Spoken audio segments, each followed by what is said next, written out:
It's time to do the lucky spin for Zayda in Call of Dragons. This is her first time showing up, but she is kind of rushing it in the open field. At least that's what I'm told when she's paired with Maggrat. So stick around in this video for some spins and let's see how we do.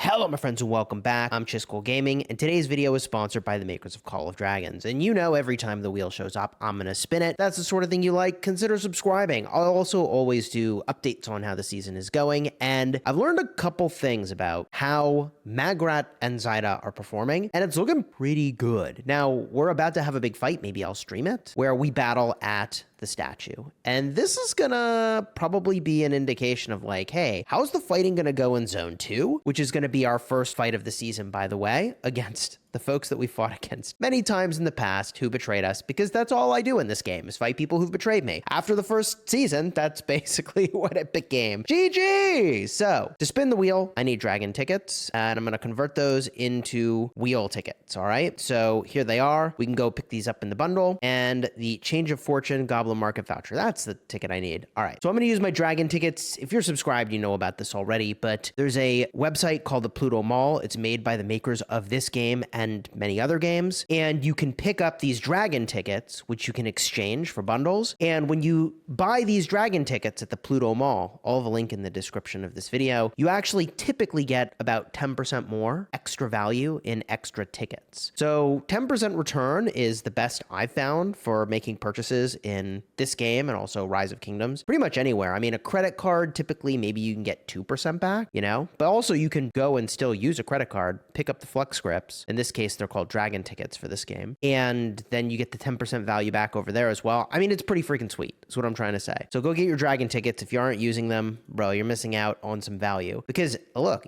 well, depends on how much you spend in the game, but the more you spend, the more valuable this is. So let's go in and let's start our lucky spins. I'm also going to gem the spins here. I wasn't planning on using her and Maggrat this season. I really am not planning on using them, but they're looking good enough. Maybe I'll have to. We'll see. Let's start it off here. Free spin. All right, fine. I'm going to go to pity at some point. I don't know when the next pity is. Oh, by the way, universal tokens are suddenly good again. Yo, this is sweet. Oh, okay. Full Zayda. 10 pulls in. All right, off to the freaking races. 2 more Zayda tokens. Looking good.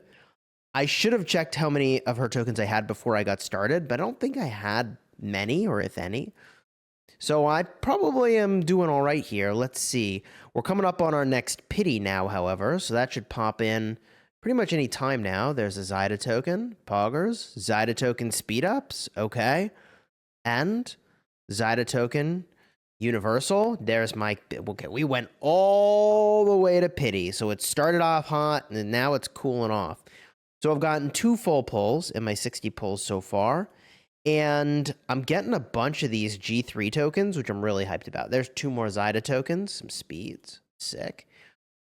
And boom, universal and a Zayda token. So my hope, as I spin this wheel, is ultimately not to work on Maggrat with these universals or Zayda, but to instead just hoard them up so I can insta-max something good next season, if there is something good worth maxing, you know? There's more Zayda tokens. Okay, poggers. More Zayda tokens. 3 of them. Sheesh, you can't blink. I'm going so fast. Boom! Full pull. Before pity. Definitely nice. All right. Good. Very good. Now, the gem purchases. We snap them up, baby. 70,000 gems. GG. There it is. All right. And, by the way, ton of value along the way. Zayda tokens, let's freaking go. So if I just went to 100, which is like, hey, this is what most people spending in the game should do, you know? If you're spending in the game, you go to 100. If you are big spending, you spin this wheel as much as you possibly can. There's so much value. But if we scroll on down to my Zayda, I probably got 85 tokens and all that. I feel like I was at 2 skills with 0 tokens, and now we're in a great spot here. So I can deploy these skill ups. I will definitely want to put some experience onto her at some point in the season, start to star her up, but for now, we're kind of chilling. All right. Oh, by the way, hey, yo, we got some gold keys, poggers, legendary, gimme Garwood. Okay, Nika, not bad. I'll take it. I don't use her, but whatever. Probably I'll have a use for her at some point, right? It's got to be a thing. Infantry are more brawlery now. They can be walked through. All units can be walked through in the season that I'm playing, which is really weird. It's a feature that's being tested. And yeah, if you can walk past infantry, what is the point of infantry? I thought they were there to be tanky, but maybe it means less people will focus them and they get more damage in. I don't know. We'll see how it goes. Back to the Zayda Spins. 2 Zayda, 1 Universal, and, okay, Donut, literally nothing. And, okay, 2 Universals, 1 Zayda token. Let's go. Another Zayda token and a G3 Universal. 3 more Zayda tokens. Okay. We should be approaching our next pity, if I'm not mistaken. There's another Zayda token. And do we go to pity now? Not yet. 3 Zayda tokens. Now's pity.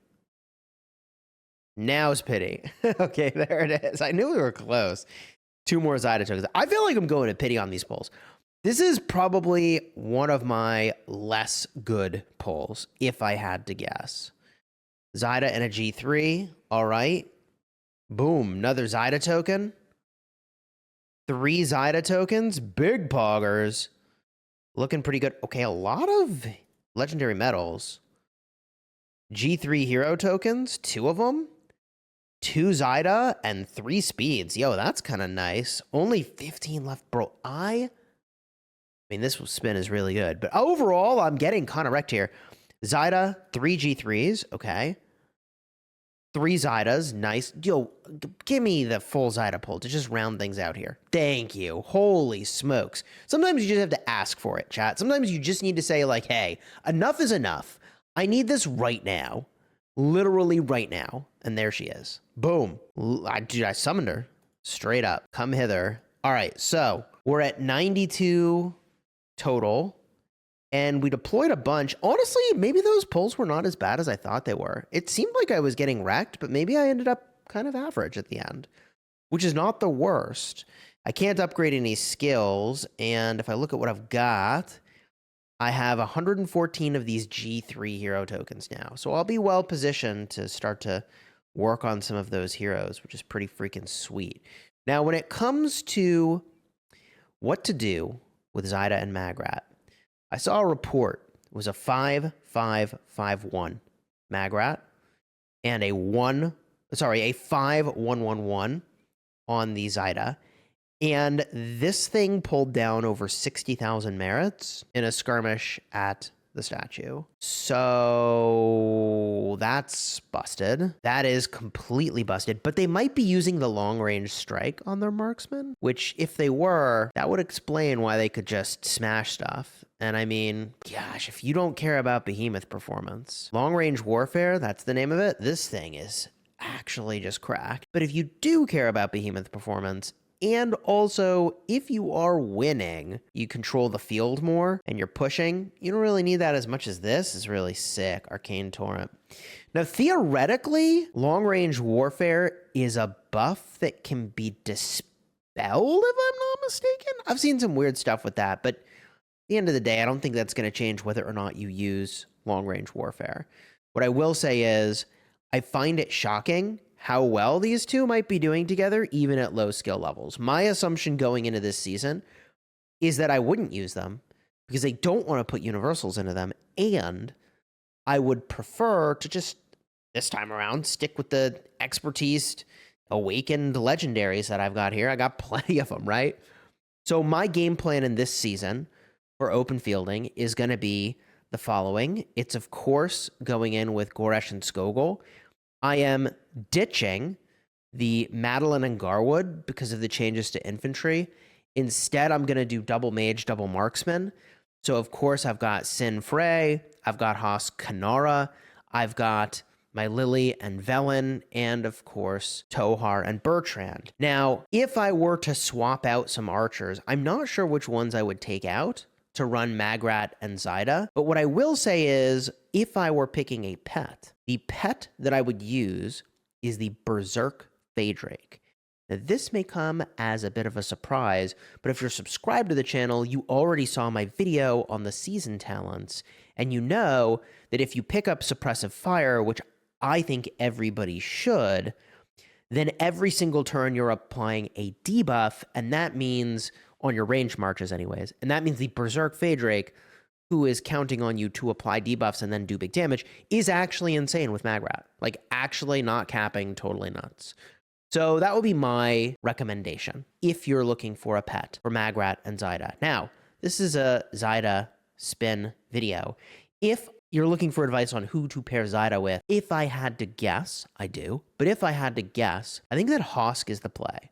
And it's actually, so here's the weirdness. The weirdness is, Zayda gives a buff every turn. Getting a stack of this buff should trigger Hosk every single turn.